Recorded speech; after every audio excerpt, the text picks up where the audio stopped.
पठानों से कहना चौहान आ रहा है। ये डायलॉग सुनते ही कुछ लोगों के पेट में मरोड़ पड़ने लग गई है। पठान तो हीरो बन सकता है, लेकिन चौहान नाम आया कि लेफ्ट जिहादी गैंग का खून खौलने लग गया है। क्यों? क्योंकि ये फिल्म कश्मीर की उस हकीकत को दिखा रही है जिसे ऑल्ट न्यूज वाले पीसफुल प्रोटेस्ट बताकर बेच रहे हैं। 15 दिसंबर 2018 पुलवामा का सिरनू गांव सेना ने 3 हिजबुल आतंकियों को निपटाया था और इसके बाद क्या हुआ? सैकड़ों लोकल मुस्लिम युवा पत्थर लेकर सुरक्षा घेरे पर टूट पड़े। जवान अपनी जान बचा रहे थे और ये मुल्क प्रेमी सिक्योरिटी पर पत्थर बरसा रहे थे। फिर 14 फरवरी 2019 पुलवामा अटैक हुआ, 40 जवानों का बलिदान हुआ।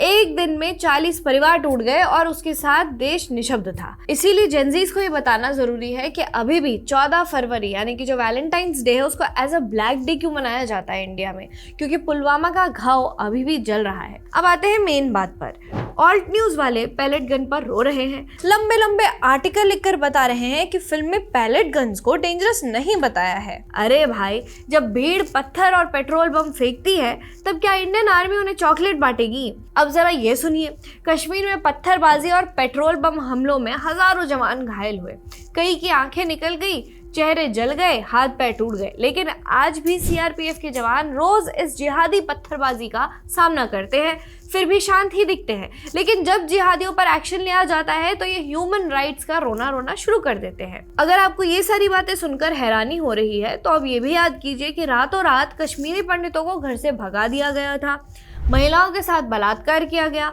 बच्चों के सामने कत्ल किए गए, जो आदमी थे उनको गोलियों से मार दिया गया और बच्चों को भी मारा गया।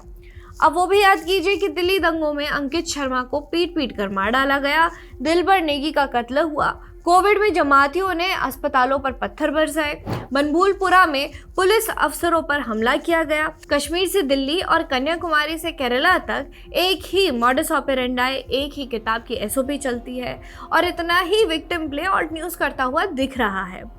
पर इन सब की जो उंगलियां हैं, यानी कि उमर खालिद लवर्स की उंगलियों को कभी भी देश के लिए कुछ लिखना हो तब इनकी उंगलियों को लकवा क्यों मार जाता है? यानी हमारे देश के जवान मारे जाए तो ये साइलेंट पड़ जाते हैं, आतंकी मारे जाए तो इनका विक्टिम कार्ड निकल जाता है, पैलेस्टाइन के लिए सड़क पर उतर आते हैं, खमेनी ईरान में मारे गए तो यहाँ पर रोज जुलूस निकाले जाते हैं, लेकिन कश्मीर के बलिदानियों के लिए इनका एक शब्द नहीं लिखा जाता है। तो ये दोहरी जिहादी मानसिकता नहीं तो और क्या है भाई? एक तरफ आज़ादी के नारे, दूसरी तरफ पत्थर और बम।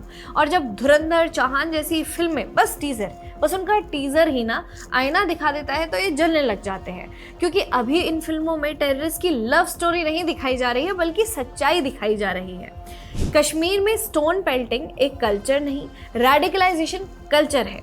पत्थर हाथ में थमाए जाते हैं, दिमाग में जहर भरा जाता है। चौहान के एक डायलॉग ने अभी लेफ्ट इकोसिस्टम के हलक का पानी सुखा दिया है और कोई ताज्जुब नहीं होगा कि इस फिल्म को प्रोपेगेंडा बताकर इसको देखने से मना किया जाए। सोचिए कि जब ये लोग सच मानने को तैयार नहीं हैं तो फिल्म भी स्वीकार कैसे ही करेंगे?